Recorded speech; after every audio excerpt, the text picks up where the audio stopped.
मैं एक बार पुनः आपका स्वागत करता हूँ अपने YouTube channel Shri Brahmadev classes of excellent education में।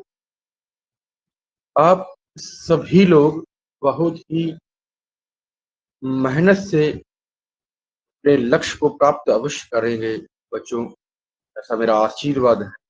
साथियों, आज फिर से हम चलेंगे एक नए लेक्चर की तरफ। जो हमने 3 लेक्चर पिछले पढ़े हैं, उसमें हमने वर्क डन, पावर और एनर्जी के बारे में बहुत ही विस्तृत ढंग से पढ़ा, बहुत ही डिटेल में सारी चीजों कंसेप्ट पढ़ा। आज हम एक दूसरा टॉपिक लेंगे, एक नया टॉपिक लेंगे जो बहुत ही इम्पोर्टेंट टॉपिक है और कहीं ना कहीं एग्जाम्स में कई बार इससे भर भर के क्वेश्चन आते हैं। चलिए, आज बहुत ही बेहतरीन टॉपिक के बारे में चर्चा करेंगे जिसका नाम है प्रॉपर्टीज ऑफ मैटर। ठीक है बच्चों, तो सारे बच्चे एक बारी कॉपी और पेन लेके अवश्य बैठेंगे। कॉपी और पेन लेके बैठ जाइएगा और लग जाइएगा अपनी सफलता की इबारत को बनाने के लिए, क्योंकि मेहनत जब रंग लाती है ना साथियों, तो अच्छे अच्छे लक्ष्यों को प्राप्त करने के लिए देरी नहीं लगती। केवल आपका जज्बा और आपके अंदर ईमानदारी होनी चाहिए। जो भी आप लक्ष्य निर्धारित करते हैं साथियों, उसके लिए आप क्या करो, आप तन्मयता से, आप एक बहुत ही अच्छे मन से, बहुत ही अच्छे ढंग से अगर किसी लक्ष्य को प्राप्त करने में लग जाते हैं ना साथियों, तो वह निश्चित ही आपका हो जाता है। चाहे वो वर्दी हो, चाहे आईएएस आईपीएस बनने का जज्बा हो, या नीट और जेई जैसे एग्जाम्स को क्रैक करना हो, फिर वो है मंजिल दूर नहीं है साथियों। जब आप किसी एक ऐसे बढ़िया सेक्टर में इंजीनियर होंगे या कहीं डॉक्टर होंगे, तो पढ़ेंगे और आगे बढ़ेंगे। एक बार फिर से सभी बच्चों का स्वागत है अपने पोर्टल, अपने आप के portal Shri Brahmadev classes of excellent. Clear? चलिए, आज का बच्चों टॉपिक है, आज का टॉपिक रहेगा प्रॉपर्टीज ऑफ मैटर। ध्यान दीजिएगा, अवर today's topic is properties of matter. Properties क्या है? प्रॉपर्टीज होते हैं कि हमारी क्या क्या मैटर से रिलेटेड जो चीजें हैं, जो भी उसकी आंतरिक संरचना है, जो भी उसके फिजिकल प्रॉपर्टीज हैं, केमिकल प्रॉपर्टीज हैं, उन सभी विषयों को बहुत ही गहनता से हम पढ़ने वाले हैं। चलिए, ध्यान दीजिएगा बच्चों। चलिए, so here is our topic, new topic, properties of matter. So in this unit, we will describe how the matter is classified into the different varieties. Clear? Matter को किस तरीके से क्लासिफाई किया गया है डिफरेंट डिफरेंट वैरायटीज के अंदर। Clear है बात? चलिए, तो बात करेंगे बच्चों इस पॉइंट का, इस पूरी टॉपिक का जो पहला सबसे मोस्ट लेक्चर है वो है, कहीं ना कहीं हम पढ़ेंगे kinetic molecular model of matter. Kinetic molecular model of atom का मतलब है बच्चों, देखिए कुछ कुछ शब्द ऐसे होंगे जो आपने कभी पहले नहीं पढ़े होंगे, तो घबराएंगे नहीं, हम लोग साथ ही बहुत ही अच्छे से तैयारी करेंगे। काइनेटिक मॉडल ऑफ मैटर का मतलब ये होता है कि you know that when the body is in motion, then it possesses kinetic energy. So when the substance, we are considering the substance, the matter, the solid, the liquid, the gas, or the heat of matter here. So we are classifying on the basis of the motion of the molecules inside the substance here. So these number of molecular arrangement is termed as here the molecular model. Clear है? Clear है बात? Molecular model of matter, solid, liquid, that is gas, सारी चीजें हम पढ़ेंगे बहुत ही बढ़िया तरीके से। नेक्स्ट टॉपिक रहेगा बच्चों, नेक्स्ट हमारा टॉपिक रहेगा, डिस्क्राइब करेंगे हम the fourth state of matter. Not only the fourth state, but we are going to discuss the fifth state of matter. Fifth state of matter, clear? ठीक है, चलिए next we will describe the term density, the term density, clear है? फिर हम पढ़ने वाले हैं, we are going to discuss the comparison between the densities of solids, liquids and gases, the internal densities value, the magnitude and all about that, clear है? चलिए next topic in this lecture would be the term pressure. We have already we are not going to the deep because we have already made a separate lecture of that pressure. Must watch, ध्यान दीजिए, जरूर देखना बच्चों। Pressure से related हमने यहाँ पे बहुत बढ़िया तरीके से 1.5 घंटे का लेक्चर लिया था साथियों, वो कहीं ना कहीं आपको इस प्लेलिस्ट के अंदर मिल जाएगा, ध्यान दीजिए। तो प्रेशर को हम यहाँ पे डिस्कस नहीं करेंगे, ध्यान दीजिए। नेक्स्ट नेक्स्ट ध्यान दीजिए, इसके अलावा एटमॉस्फेरिक प्रेशर की अगर हम बात करें तो यहाँ पे हम पढ़ने वाले हैं, निश्चित तौर पर पढ़ेंगे।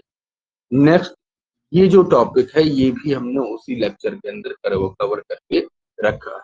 चलिए अब हम आगे बढ़ेंगे और जानेंगे कि इस लेक्चर के अंदर हम क्या क्या पढ़ना है।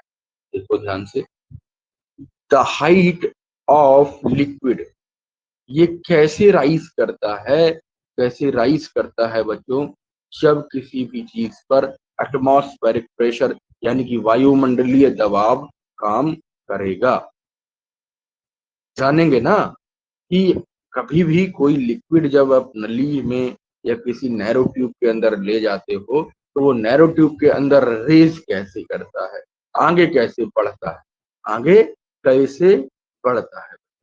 चलिए ध्यान से समझिएगा, सारी चीजें आप नोट डाउन करिएगा, नोट डाउन करते चलें, पॉइंट को नोट डाउन करते चलें, क्योंकि कहीं ना कहीं इन सभी विषयों पर कहीं ना कहीं एग्जामिनर क्वेश्चन पूछने वाला है।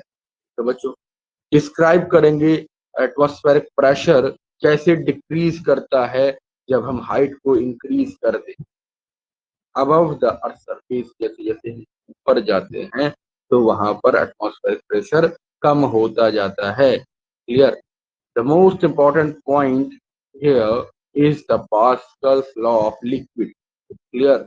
The Pascal's law of liquid we are going to discuss here, one of the most important point, one of the most important topic of the lecture, clear?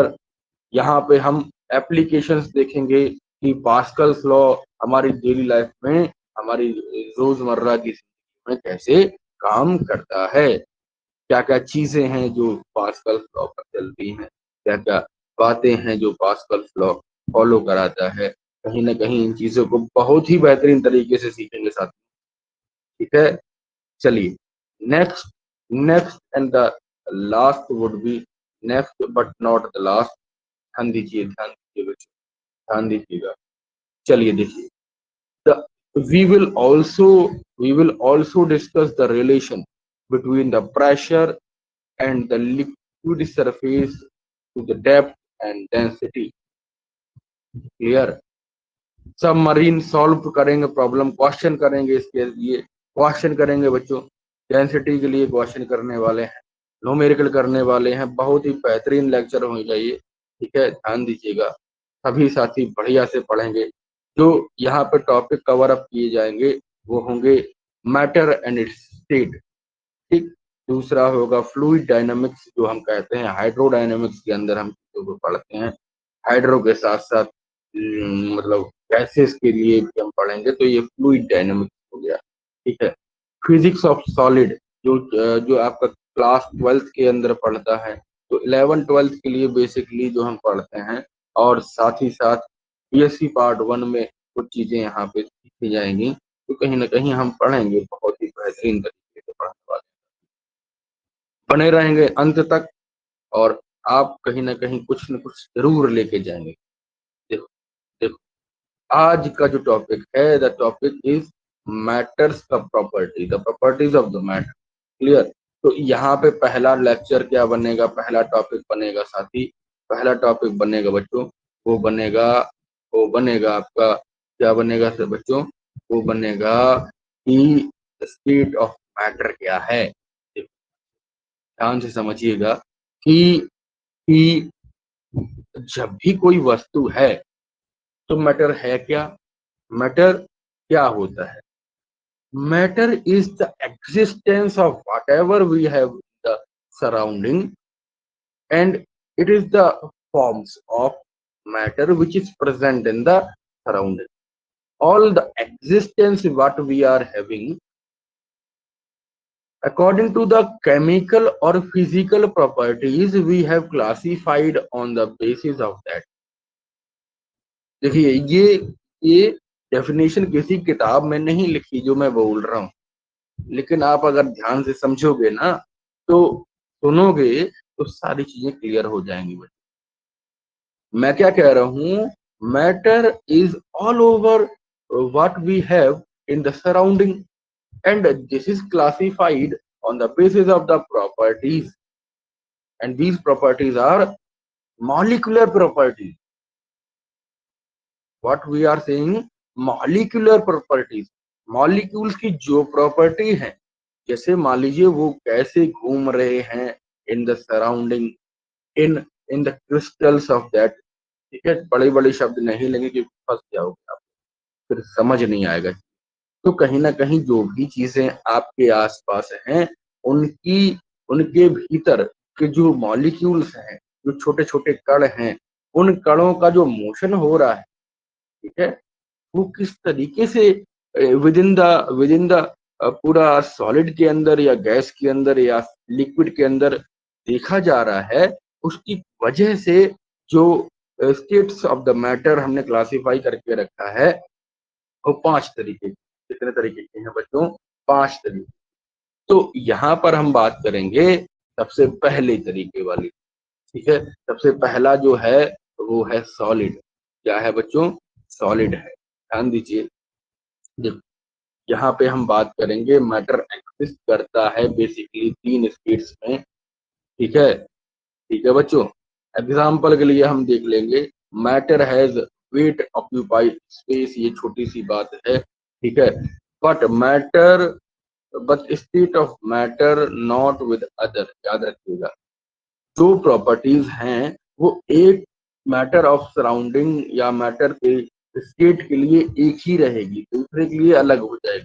ठीक है, तो यहाँ पे अगर आप देखोगे तो liquid have other definite properties such as it does not have shape, okay, fixed shape and size. Clear है बात?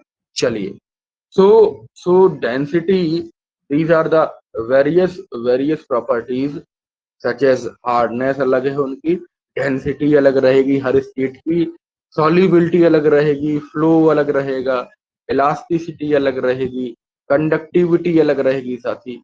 इसके अलावा हम देखेंगे तो कहीं ना कहीं पूरा काइनेटिक स्ट्रक्चर उनका अलग रहेगा, जो हेल्प करेगा उनको समझने। ठीक है, तो यहाँ पर kinetic molecular model of matter में हम देखेंगे कि on the basis of the arrangement in the kinetic model in the crystals, we have first solid, then it is liquid, then gas. Clear है? इन तीनों को आप बड़ी ढंग से समझिएगा, इन तीनों को अच्छे से समझिएगा कि जैसे अगर हम ऊपर वाले चीजों को देखें कि ये क्या है, ये बच्चों क्या है बताओ जरा, ये है सॉलिड। क्या है बच्चों? नीचे का फर्स्ट जो है वो सॉलिड है। तो सॉलिड का अरेंजमेंट क्या है? फिक्स्ड अरेंजमेंट है, फिक्स्ड मॉलिक्यूलर अरेंजमेंट है। ये कहीं ना कहीं inter molecular force of attraction इनका इतना ज्यादा होता है कि ये आपस में बहुत ही तगड़े तरीके से बंधे रहते हैं। चलिए नेक्स्ट, हम देखेंगे लिक्विड्स के लिए, तो लिक्विड में सॉलिड के कंपैरिजन में अगर हम देखने जाएंगे तो यहाँ पर they have less intermolecular force of attraction between the molecules. तो इस कारण से इनका जो अरेंजमेंट का जो शेप और साइज का जो अरेंजमेंट है ना, या फिर हम शेप साइज के लिए अगर हम देखें इसके लिए, तो कहीं ना कहीं क्या है, वो है आपका अनफिक्स। ठीक, किसी भी, अगर मान लीजिए पानी में बोतल में है तो बोतल का शेप ले लेगा, पानी अगर इसमें है अगर आपका जग में है तो जग का शेप ले लेगा, अगर उसको बकेट में भर दिए हैं तो बकेट का शेप ले लेगा। और कहीं ना कहीं किसी भी अंडाशयल में या कहीं पर भी हम जब पानी को स्टोर करते हैं तो वो उसका शेप ले लेता है। नेक्स्ट गैसेस को देखेंगे, तो गैसेस के अंदर आप समझोगे कि molecular arrangement of the particles, the attraction between the intermolecular force of attraction जो हम बोलते हैं, उसके लिए अगर हम देखें तो बहुत ही मिनिमम रहता है according to as compare to the two states we have discuss. Clear है, चीजें समझ रहे हो? चलिए, चलिए था, तो हम देखेंगे कि इसका एक्चुअल मॉलिक्यूलर अरेंजमेंट क्या है। एक्चुअल मॉलिक्यूलर अरेंजमेंट क्या है, याद रखो। जैसे हमने इसके ब्लू और ग्रीन क्यों लिया है, ब्लू और ग्रीन का मतलब है, जैसे पानी अगर ले लें तो पानी क्या है, H2O है। क्लियर, H2O है। तो यहाँ पर एक को हमने ब्लू से दिखाया है, एक को हमने ऑरेंज को, सॉरी, ऑक्सीजन को हमने किसी दूसरे तरीके से दिखाया है, ब्लू ग्रीन से दिखाया है। तो दोनों के जो अरेंजमेंट हैं वो यहाँ पे तो फिक्स है, यहाँ पर अनफिक्स है, लेकिन यहाँ पर इर्रेगुलर है। ठीक, कहीं भी आ जा सक रहा है। यहाँ पर एक बात और समझो कि बिटवीन काइनेटिक मॉलिक्यूलर थ्योरी में से देखें अगर, तो सबसे ज्यादा काइनेटिक मॉलिक्यूलर थ्योरी गैसेस की होगी, फिर किसकी होगी, फिर उससे कम किसकी होगी, लिक्विड की होगी बच्चों, फिर होगी आपकी सॉलिड्स की। क्लियर है, काइनेटिक मॉलिक्यूलर अरेंजमेंट में हम देखते हैं कि सबसे ज्यादा तेज कौन भागता है, गैसेस भागता है, क्योंकि उनके उनके अंदर जो मोशन है, उनके अंदर जो वेग है, वेलोसिटी है, तो वो सबसे ज्यादा होगी। ठीक है, चलिए नेक्स्ट नेक्स्ट चर्चा करेंगे कि मैटर क्या है। मैटर पार्टिकल से मिलकर बनता है, जो होते हैं मॉलिक्यूल्स। ठीक है, क्या होते हैं बच्चों, मॉलिक्यूल्स होते हैं। ठीक है, molecules remains continuous in motion, ये आपस में क्या होते हैं, ये चलते ही रहते हैं, गति करते हैं, चलते रहते हैं। ठीक है, हमने सीखा था कोई भी एब्सोल्यूट रेस्ट पे नहीं, ना ही एब्सोल्यूट मोशन में है। ठीक, तो मॉलिक्यूल्स, दूसरी बात हम सीखेंगे कि मॉलिक्यूल्स क्या करते हैं, देखो अट्रैक्ट करते हैं क्योंकि उनके अंदर ग्रेविटेशनल फोर्स लगता है according to the Newton's law of gravitation. ठीक है, नेक्स्ट हमने सीखा कि काइनेटिक मॉलिक्यूलर मॉडल को यूज करते हैं तो एक्सप्लेन कर पाएंगे किसको किसको, सॉलिड, लिक्विड और गैस को। याद रखिए, जैसे आप एक चम्मच ले लीजिए, जैसे आप एक पेंसिल ले लीजिए, कोई भी मेटल का एक पोर्शन ले लीजिए जो आपको समझ में आता है, और उसके पास क्या होगा, शेप और वॉल्यूम और साइज जो होगा वो बच्चों फिक्स रहेगा। लेकिन अगर हम देखते हैं, अगर हम साथी देखते हैं क्या, कि फोर्स ऑफ अट्रैक्शन, तो यहाँ पर आपको देखने को मिलेगा कि force of attraction between the solids is maximum.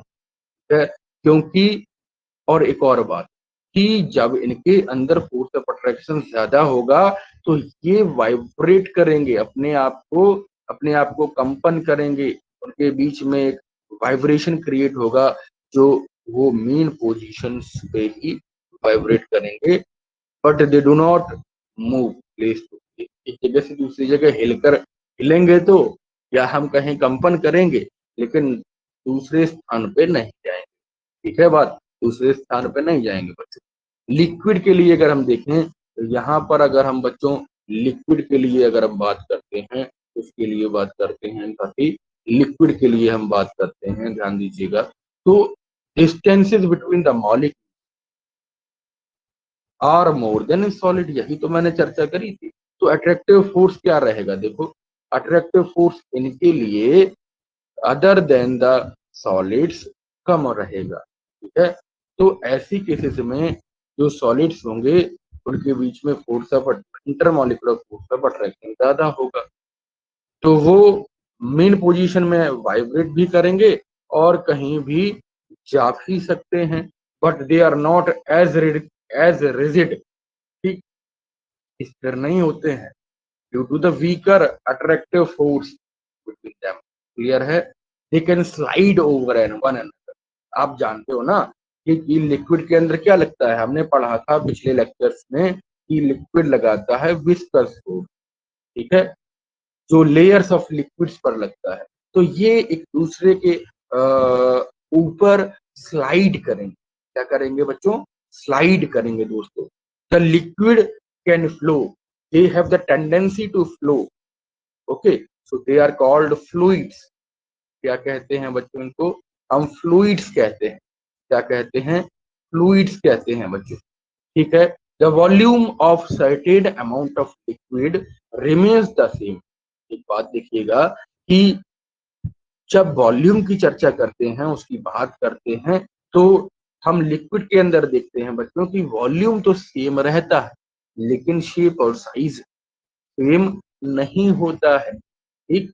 तो जब भी हम लिक्विड्स के लिए कहेंगे तो उसका वॉल्यूम तो सेम रहेगा, but when we are pouring that in the different container it will take that size, ठीक है, ठीक है बच्चों।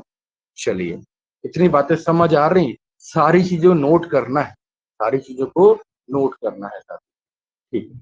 चलेंगे गैसेस के लिए, अगर आप देखो गैसेस के लिए अगर आप देखो तो gases such as air has no fix shape और साइज, तो वॉल्यूम भी फिक्स नहीं रहेगा, ठीक है।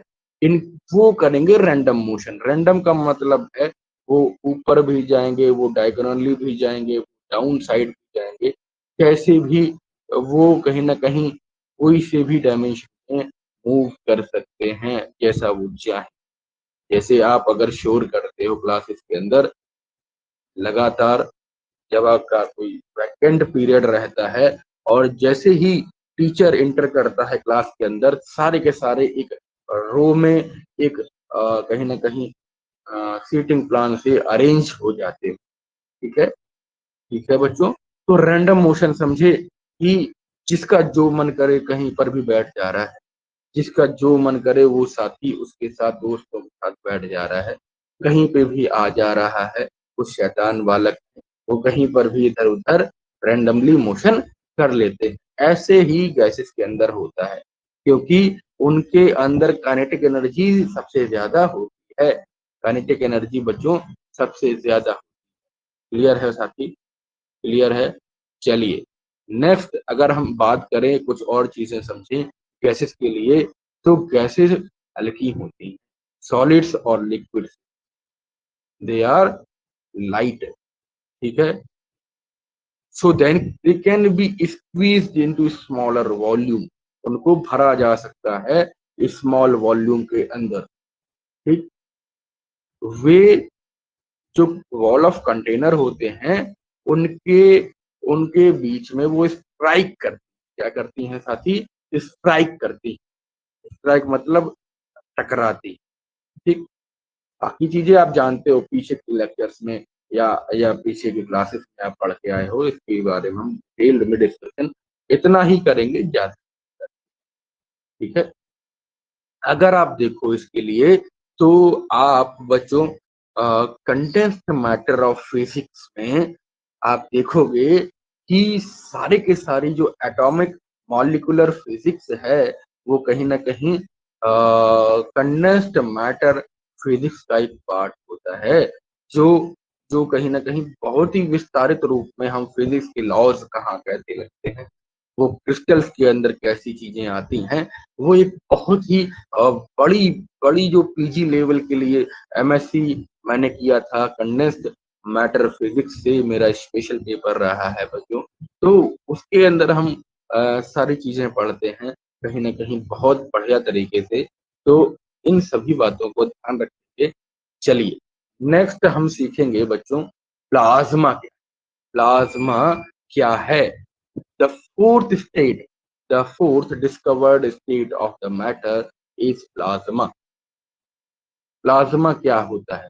देखो, प्लाज़्मा का मतलब है साथी कि जब भी कोई गैस हाइली आयोनाइज़्ड हो जाए, क्या होगी बच्चों?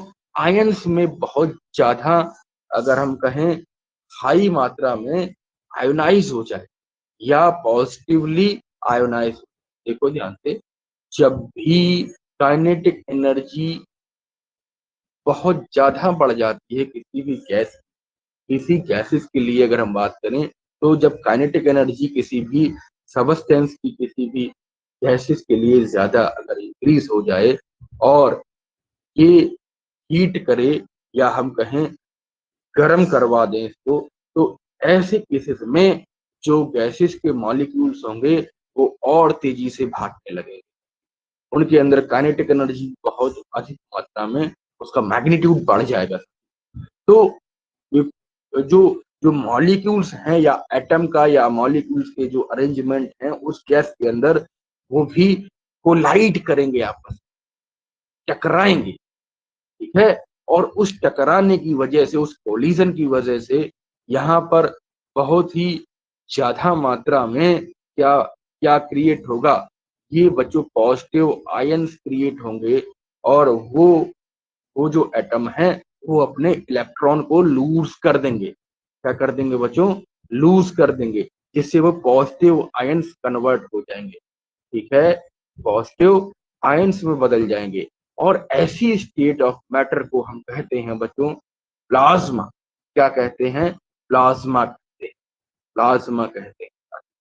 प्लाज़्मा होता क्या है? ये फोर्थ स्टेट ऑफ मैटर है, जो हाइली आयोनाइज़्ड गैसेस जो बहुत ही अधिक मात्रा में जब हम कोलिजन कराते हैं, जब काइनेटिक एनर्जी या हम गैस को हीट अप करते हैं, तो एक स्थिति ऐसी आती है जब काइनेटिक एनर्जी बहुत अधिक मात्रा में उनकी बढ़ जाए और वो बहुत स्पीड से कहीं न कहीं मोशन करने लगें और उस मोशन में वो अपने इलेक्ट्रॉन्स को लूज़ कर दें, ठीक है? चीज़ें समझ रहे हो? तो कहीं न कहीं इसी स्टेट को क्या कहा गया है? प्लाज़्मा कहा गया है, ठीक है बच्चों? अब एक बात देखिएगा, जब भी गैसेस डिस्चार्ज होती हैं, तो वो क्या पास करती हैं? इलेक्ट्रिक करंट पास करती हैं, विद्युत बल, विद्युत धारा पास करती हैं बच्चों। और ऐसे केसेस में हम इस फिगर को देखेंगे, इस फिगर को आप देख पाओगे, प्लाज़्मा बल्ब कैसा होता है। प्लाज़्मा बल्ब के अंदर प्लाज़्मा रेडिएट होता है कहीं न कहीं, ये क्या इमिट होता है।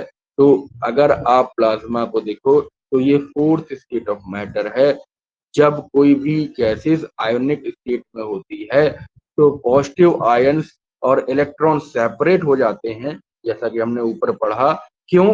क्योंकि उनकी जो मैग्नेटिक और इलेक्ट्रिक फ़ील्ड है, याद रखिएगा कि उनके अंदर हम फिज़िक्स की चर्चा कर रहे हैं, उनके अंदर की जो इलेक्ट्रिक या मैग्नेटिक फ़ील्ड है, इन दोनों को हम अलग कर देंगे और ऐसी केसेज़ में अलग हो ही जाती है, जब इतना हाई टेम्परेचर और हाई कहीं न कहीं काइनेटिक कंडीशंस दे देंगे, तो वहाँ पे मैग्नेटिक फ़ील्ड और जो इलेक्ट्रिक फ़ील्ड है वो वेरी कर जाएगी या कहेंगे सेपरेट कर जाएगी।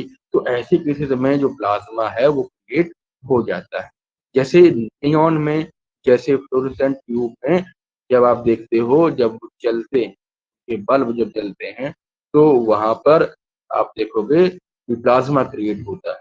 और भी बहुत सारी चीज़ें हैं, यूनिवर्स के अंदर जैसे तारे हैं, गैलेक्सी हैं, हाई आयोनाइज़्ड गैसेज़ हैं, जैसे आपका हाइड्रोजन है, हीलियम है।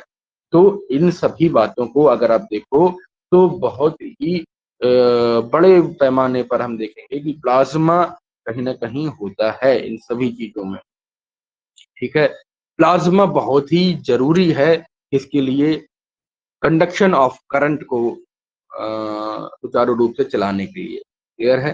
तो कहीं न कहीं जो करंट करंट का जो फ्लो है, जो जो डायनेमिसिटी है, वो प्लाज्मा की वजह से, इसकी वजह से है, प्लाज्मा की वजह से। इन सभी बातों को आप ढंग से समझ पाए होंगे, ठीक है। प्लाज्मा को समझ पाए होंगे कि ये क्या है, ये गैसेस का चक्कर है, गैस का चक्कर है, गैसेस का चक्कर है साथी। नेक्स्ट, नेक्स्ट देखिएगा, नेक्स्ट देखिएगा, समझो, समझो। डेंसिटी अभी टॉपिक है, लेकिन हम क्या पढ़ेंगे, फिफ्थ स्टेट ऑफ मैटर पढ़ेंगे। क्या पढ़ेंगे साथी, फिफ्थ स्टेट ऑफ मैटर पढ़ेंगे। इसके लिए मुझे थोड़ा सा समय दीजिएगा, थोड़ा सा समय दीजिएगा मुझे। देखो, देखो समझो, जो फिफ्थ स्टेट ऑफ मैटर है ना, जो फिफ्थ स्टेट ऑफ मैटर है, वो क्या है साथी। देखो, व्हाइट बोर्ड पे हम समझेंगे, fifth state of what, matter, MATT। ये क्या है, ये है बच्चों पी ई कॉन्डेंसेट या कंडेंसी, ठीक है। पीई कंडेंसेट, ठीक है। पीई कंडेंसेट, इसको हम कहते हैं। इसको डिस्कवर करने के लिए बच्चों एक साइंटिस्ट थे, बोस, जगदीश चंद्र बसु, ठीक।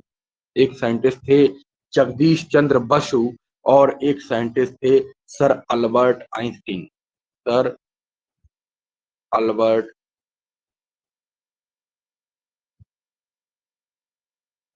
Einstein, EEI। तो यहाँ पे अगर आप देखो, तो इन दोनों महान वैज्ञानिकों ने इसको खोज निकाला, इसको खोज निकाला है साथी, इसको खोज निकाला। तो इन्होंने क्या कहा, इन्होंने ये कहा कि जो प्लाज्मा है, इसके बियॉन्ड भी कुछ होता है, जो हम फिफ्थ स्टेट ऑफ मैटर पढ़ते हैं। क्या पढ़ते हैं बच्चों, फिफ्थ स्टेट पढ़ते हैं, वो होता है बोस आइंस्टाइन कंडेंसेट, कंडेंसेट। अब इसके लिए अगर आप देखो, तो इसके लिए अगर आप समझो, तो देखिएगा, let me show my screen to you, let me show my screen to you, just a second, share your screen, एक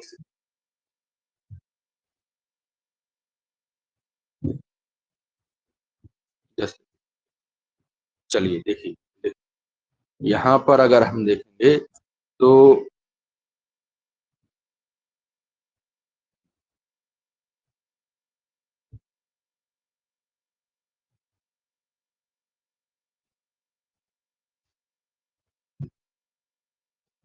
देखो, यहाँ पर अगर आप देखो, तो बोस आइंस्टाइन कंडेंसेट जो है, बोस आइंस्टाइन कंडेंसेट जो है, वो कहीं ना कहीं फिफ्थ स्टेट ऑफ मैटर है। इसके लिए अगर आप देखो, तो ध्यान से समझेंगे, इसके इसलिए समझेंगे, बहुत ही ध्यान से समझेंगे बच्चों, just a second, let it be. देखो, यहाँ पर आप देखोगे कि बोस आइंस्टाइन कंडेंसेट जो है, एक स्ट्रेंज फॉर्म ऑफ मैटर होता है। क्या होता है, एक बहुत ही विचित्र तरीके का मैटर का एक स्टेट है, जिसमें हम बहुत सारी चीजों को बहुत ही एक्सट्रीम कंडीशन पर देखते हैं। किस पर देखते हैं साथी, एक्सट्रीम कंडीशन पर देखते हैं। और उसके अंदर जब हम कोल्ड एटम्स की बात करेंगे, या कोल्ड एटम्स की बात करेंगे, या हॉट एटम्स की बात करेंगे, तो कहीं ना कहीं चीजों को आप बहुत ही ढंग से देखेंगे। देखो समझो, यहाँ पर Bose Einstein condensate is a strange form of matter, वहां पर जहां पर कोल्ड कंडीशंस होती हैं, और जब कोई भी ऐसी गैसेस या super energetic atom, super ionised atom को अगर हम बात करें, तो वहां पर जो वो वेरी करता है, वो कहीं ना कहीं वेरिएशन बिहेवियर कहीं ना कहीं क्रिएट करता है। तो ये है, देखो इस तरीके का कुछ दिखता है। देखो ये है क्या, 1920 में सत्येंद्र नाथ बोस, पीई कंडेंसेट इसको कहा जाता है। तो सबसे पहले साइंटिस्ट थे सत्येंद्र नाथ बोस, सत्येंद्र नाथ बोस, मतलब क्या कह सकते हैं, जगदीश चंद्र बसु नहीं थे, सत्येंद्र नाथ बोस थे बच्चों, ठीक है। अल्बर्ट आइंस्टाइन, दो साइंटिस्ट थे, इन्होंने कंसीव किया, इन्होंने फर्स्टली कंसीव किया कि स्ट्रेंज फॉर्म ऑफ मैटर होते हैं वो आपस में एक दूसरे से जुड़े रहते हैं और सुपर एटम के तरीके से वो बिहेव करते हैं। एक साइंटिस्ट थे जिनका नाम था एरिक ए कर्नल, ठीक है। वो डिमॉन्स्ट्रेट किया उन्होंने 7 डेकेड्स यानी कि 70 साल पहले कि अल्ट्रा कोल्ड कंडीशन, जिसको हम रिविडियम कहते हैं, इस वाले एटम को जब हम अल्ट्रा कोल्ड कंडीशन दे देंगे तो उसकी इमेजेस कुछ इस तरीके से ब्लू, ग्रीन, येलो और रेड आएंगी, ठीक है।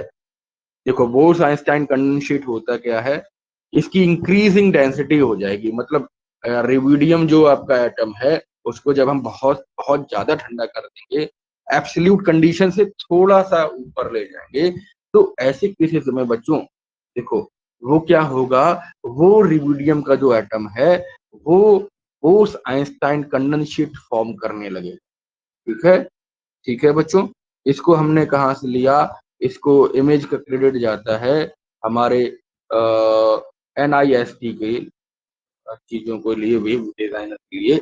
जब बोर्स आइंस्टाइन कंडेंसेट क्या है, फिफ्थ स्टेट ऑफ मैटर है, और ये कहीं ना कहीं क्वांटम मैकेनिक्स के अंदर आप जब पढ़ोगे, एनर्जीज के लिए पढ़ोगे, तो वो लो एनर्जी के रूल को फॉलो करता है, ठीक है। सुपर एटम होता है, एक चीज आप समझो कि जब हम एब्सोल्यूट कंडीशंस को लेते हैं तो वहां पर चीजें आप बहुत ही से पढ़ोगे, ऐसे मैटर मटेरियल या ऐसी चीजें जिनको हम हाई कूलिंग कर देते हैं और एब्सोल्यूट कंडीशंस के पास ले जाते हैं, एट दैट टेम्परेचर जो एटम्स होते हैं वो मूव नहीं करते, क्योंकि वो उसके जो कहीं ना कहीं मोशन है वो रुक जाता है, ठीक है। तो ऐसे केसेस में जो एनर्जी होता है वो एनर्जी कहीं ना कहीं आपका आयोनाइज हो जाती है, आयंस में कन्वर्ट होने लगती है। जैसे गैसेस हैं, सॉलिड हैं, लिक्विड हैं या प्लाज्मा है, ये हमने पढ़ा, लेकिन कहीं ना कहीं जो फिफ्थ स्टेट है 1990 के दौरान बोस और सर अल्बर्ट आइंस्टाइन जी ने इनको खोजा, और खोजने के बाद रिविडियम के साथ कहीं ना कहीं क्या किया, एक्सपेरिमेंट्स करे, और चीजों को निकाल कर जब लाए तो एक नया कहीं ना कहीं हमें एक मैटर देखने के लिए मिला, मतलब मटेरियल देखने को मिला, जो कहलाता है सुपर सॉलिड।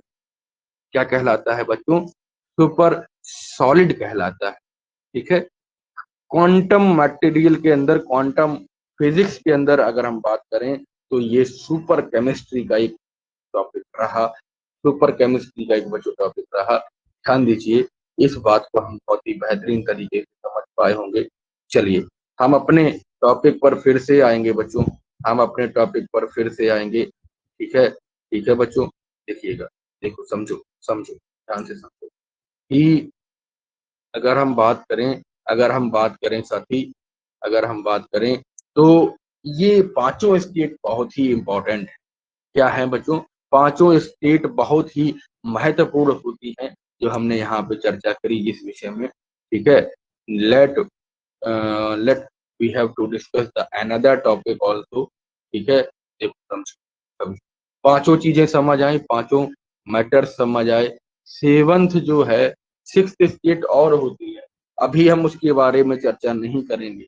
आप इसके बारे में आप हमें कमेंट बॉक्स में आप अपने रिसर्च करके आइए, चीजों को समझाएंगे हम, ठीक है। तो आप देखेंगे कि कहीं ना कहीं सिक्स स्टेट ऑफ मैटर भी होता है। अब आते हैं डेंसिटी पर, डेंसिटी यानी कि घनत्व।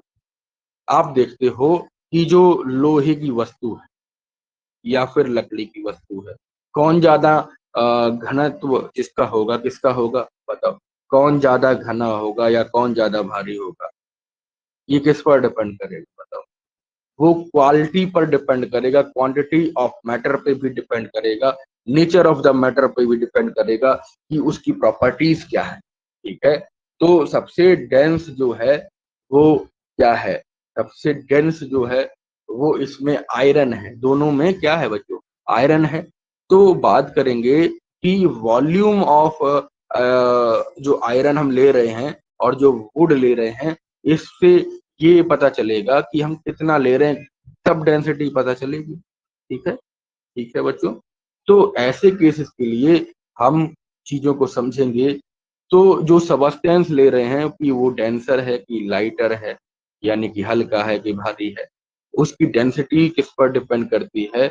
उसके मास पर डिपेंड करती है और उसके वॉल्यूम पर डिपेंड करती है। इन दो बातों पर डिपेंड करती है। डेंसिटी का जब हम फॉर्मूला देखेंगे तो पता चलेगा डी बराबर होता है mass of substance divided by volume. ठीक है, D is equal to M divided by V. ठीक है, M divided by V. Clear?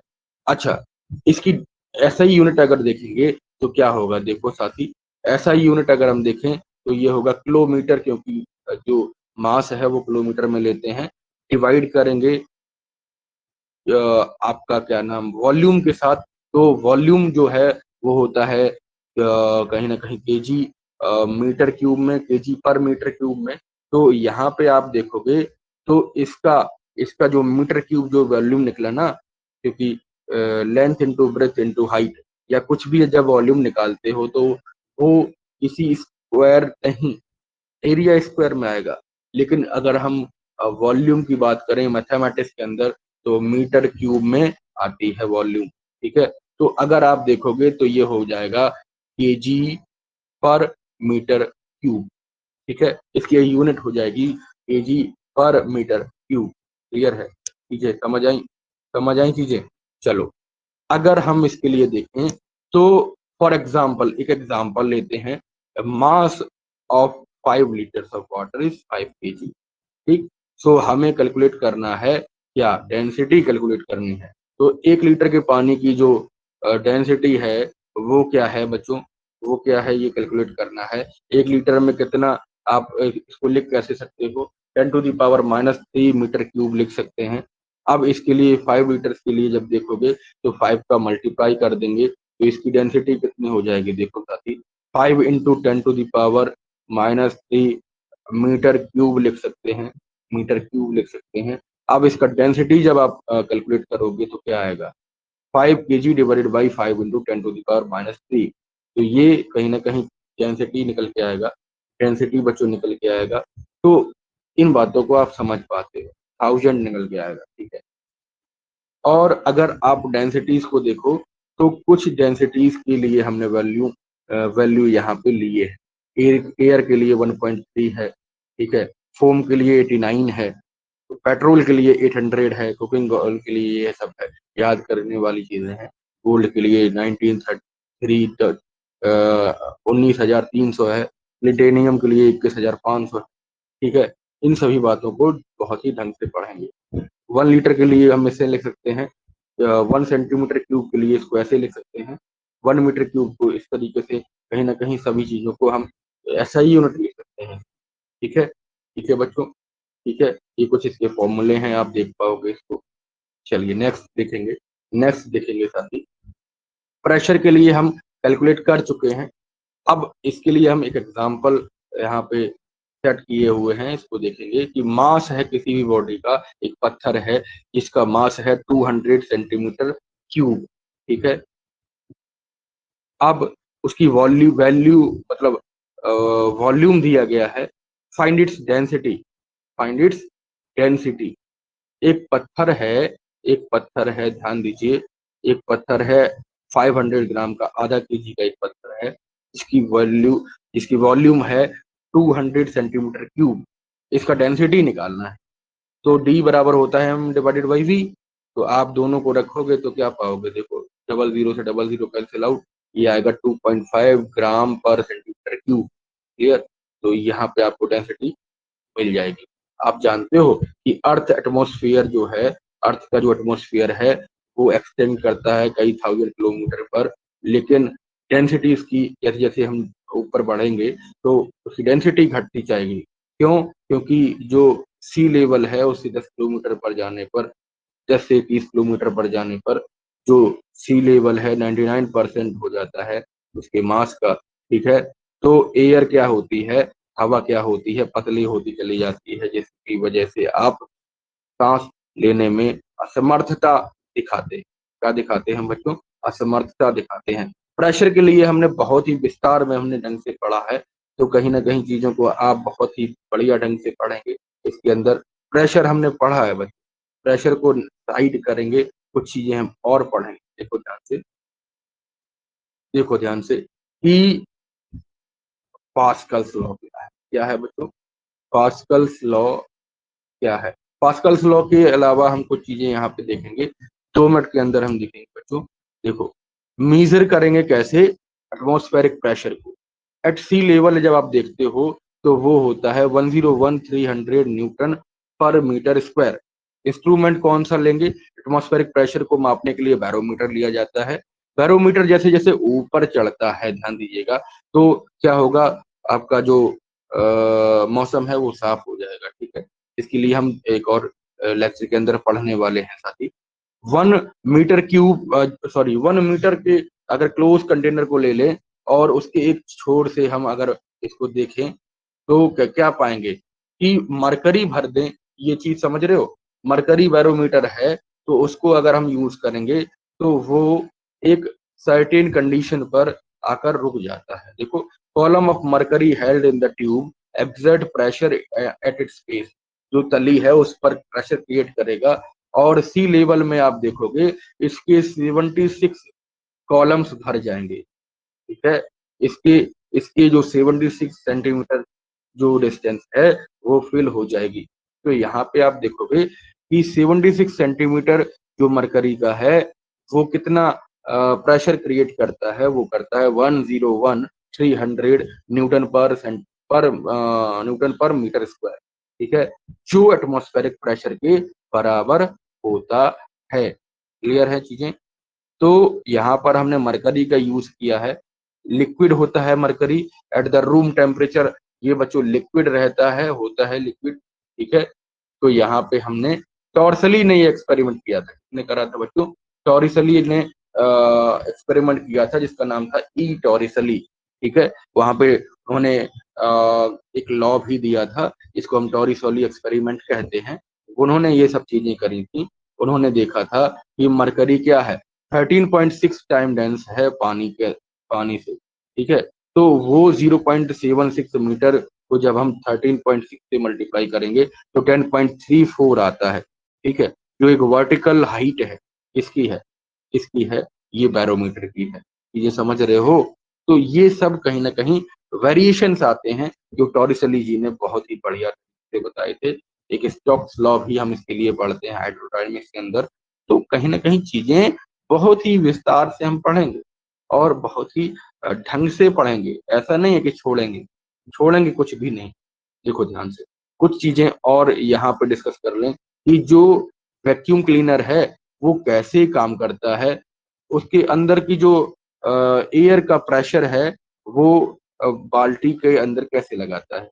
Atmospheric pressure rush करता है, जाता है, कैरी करता है डस्ट के पार्टिकल्स को, ठीक है। तो यहाँ पर डस्ट के पार्टिकल्स ब्लॉक कर दिए जाते हैं और वो नीचे आ नहीं पाते हैं, वापस से हवा के दौरान वो नीचे नहीं आते, ठीक है। इन सभी बातों को बड़े ढंग से हमने पढ़ा। एक और बात देखो ध्यान से, जो एटमॉस्फेरिक प्रेशर है वो जैसे जैसे हम माउंटेन्स पर जाते हैं वो कम होता चला जाता है। अगर हम 30 किलोमीटर जाएंगे तो एटमॉस्फेरिक प्रेशर 7 mm घट जाता है, ठीक है। 7 mm घट जाता है। It would become zero and at a certain specific height there will be no air, क्योंकि वहां पर एयर होगी ही नहीं, क्योंकि प्रेशर सबसे ज्यादा बढ़ेगा। क्लियर? तो we can determine the altitude, height को हम इसी इसी वाले मेथड से कैलकुलेट कर सकते हैं साथी, ठीक है। इसी वाले मेथड से हम साथी इसको कैलकुलेट कर सकते हैं, ठीक है। समझो ध्यान से। एटमॉस्फेरिक प्रेशर जो है वो इंडिकेट करता है वेदर कंडीशंस को भी, वेदर कंडीशंस को भी इंडिकेट करता है। यहाँ आप ध्यान देंगे कि जब बहुत ही गर्मी का दिन होता है तो अर्थ क्या होती है, गर्म होती है और अर्थ की जो हवा है वो एक्सपेंड करने लगती है, ठीक है। इसकी वजह से हम देखेंगे कि एटमॉस्फेरिक प्रेशर उस रीजन का वो भी कम होता है, फॉल होता है। और दूसरे केसेस में आप देखोगे जब आप बहुत ही ठंडी हवाओं, ठंडी जगह पर ठंडी रातों में देखेंगे तो एयर जो होती है पृथ्वी के ऊपर कूल डाउन होने लगती है और जिससे एटमॉस्फेरिक प्रेशर इंक्रीज हो जाता है, ठीक है। और इस कारण से हमें सर्दी का एहसास होता है। किसका एहसास होता है बच्चों? तो सर्दी का और गर्मी का एहसास एटमॉस्फेरिक प्रेशर में उतार और चढ़ाव की वजह से होता है, ठीक है। चीजें समझ रहे हो? चीजें समझ रहे हो? देखो, शॉवरी कंडीशंस कब आती हैं? जब आपके और आपके आस पड़ोस में कोई एक वेरिएशन आता है, किसके लिए? कोई एक वेरिएशन आता है हमारा एटमॉस्फेरिक प्रेशर में, ठीक है। डिक्रीज करेगा, डिक्रीज करेगा एटमॉस्फेरिक प्रेशर जब ब्रीज या रेन आएगी, क्लियर है? या तूफान आएगा या टाइफून आएगा, ठीक है। ऐसे कंडीशंस आएंगे तो सर्टेनली जो है बैरोमीटर की रीडिंग सबसे नीचे आ जाएगी, ठीक। जैसे जैसे ग्रेजुअली डिक्रीज लार्ज होगा, इंक्रीज होगा, वैसे वैसे क्या होगा बच्चों? वैसे वैसे आप देखोगे सुहावना मौसम हो रहा है। इससे क्वेश्चन बनते हैं, देखो। तो यहाँ पे आप क्या करोगे? यहाँ पे इन चीजों को एटमॉस्फेरिक प्रेशर से कनेक्ट करके पढ़ेंगे तो वहां पे आप क्या देखोगे? चीजें बहुत ही विस्तारित रूप में आपको समझ आएंगी, ठीक है। लेकिन अगर आप देखोगे कि एकदम अचानक से जब प्रेशर का डिक्रीज होता है, जब रीडिंग अचानक से बैरोमीटर की सबसे नीचे आ जाती है तो वहां पे पुअर वेदर कंडीशंस होती हैं, ठीक है। इन तीनों से कहीं ना कहीं क्वेश्चन क्रिएट होते हैं। ऐसे एक लड़की है यहाँ पे देखो, वो कोई ना कोई फ्रूटी या रसना पी रही है, तो उसने क्या किया, एक पॉइंट को, एक एंड को डिप करा है उसने फ्रूटी के अंदर और ऊपर से सक कर रही है। तो ऐसे केसेस में जब हम देखते हैं तो एयर का प्रेशर डिक्रीज हो जाता है और ऐसे डिक्रीजिंग प्रेशर के अंदर लिक्विड ऊपर चढ़ने लगता है। कैपिलरी का लॉ लगेगा यहाँ पे, हम पढ़ेंगे, बहुत ही ढंग से पढ़ेंगे इस चीज को। चलिए, हमने कुछ चीजें पढ़ी जो अ, बहुत ही हमने बढ़िया ढंग से पढ़ा है बच्चों, ठीक है, ठीक है। चलिए, नेक्स्ट लेक्चर के अंदर हम पढ़ने वाले हैं, नेक्स्ट लेक्चर के अंदर हम पढ़ने वाले हैं पास्कल्स लॉ, ठीक है। इसके लिए थोड़ा सा और हम देखेंगे, जब भी हम किसी लिक्विड पर प्रेशर लगाएंगे, एक कहीं ना कहीं हम एक कंडीशन यहाँ लेते हैं बच्चों। हमने क्या करा, हमने एक कंसीडर किया है, एक एरिया है जो पानी के अंदर डूबा हुआ है, ठीक है। हाइट एच पर, हाइट एच तक हमने पानी भरा एक कंटेनर में और वहां पर आप इस फिगर को देख सकते हो, ठीक है। वहां पर आपने क्या किया, फोर्स लगा रहा है, फोर्स लगा रहा है, एक वेट डब्लू वेट फोर्स लगा रहा है। इसके अंदर एक कॉलम को इंसर्ट करा दिए हैं, वो कॉलम डब्लू वेट लिक्विड के अंदर लगा रहा है जिसकी रो डेंसिटी है और मास है एम, क्लियर। तो मास ऑफ सिलेंडर है एम, इसकी वॉल्यूम और डेंसिटी को जब हम मल्टीप्लाई करेंगे तो मास मिल जाएगा, ठीक है। अब वॉल्यूम कैसे निकलेगा? एरिया को जब हम हाइट के साथ मल्टीप्लाई करते हैं, एरिया को हाइट के साथ मल्टीप्लाई करते हैं तो वॉल्यूम निकल आता है। और इसको अगर हम रो, रो क्या है, डेंसिटी को हम रो से डिनोट करते हैं, ध्यान दीजिएगा। डेंसिटी को रो या डी से डिनोट करते हैं। रो है एक एक एक साइंटिफिक टर्म, क्लियर है बात? चलो, अब यहाँ देखेंगे कि एफ क्या है। एफ जो है, एरिया कितना जाएगा यहाँ पे, एरिया कितना जाएगा? एरिया को अगर हम देखेंगे, force acting per unit area, F बराबर होगा, क्योंकि यहाँ पे ग्रेविटी लगेगी पानी के भीतर, तो डब्ल्यू बराबर mg हो जाएगा। और mg, mg क्या है? mg है वेट और ये फोर्स के बराबर है। तो यहाँ पे आप देखोगे A H rho G, A H rho G, A H rho G, clear है। अगर प्रेशर देखेंगे यहाँ पे तो P बराबर होता है फोर्स डिवाइडेड बाई एरिया। तो आपने क्या निकाला? आपने फोर्स निकाला ए एच रो जी से, ए एच रो जी से फोर्स निकाला और डिवाइड किया एरिया के साथ, तो एरिया से एरिया कैंसिल आउट हो जाता है और वहां से आपको प्रेशर निकल के आता है रो जी एच। यहाँ पे P बराबर हो जाएगा रो जी एच, रो GH। क्लियर है? तो समझ रहे होंगे इन सभी बातों को। हमने पढ़ा कि प्रेशर क्या दिखाता है, H हाइट पर डेंसिटी रो के अंदर आप जब प्रेशर करोगे, फाइंड करोगे उसको, तो इंक्रीज हो जाएगा डेप्थ के अंदर। ठीक है?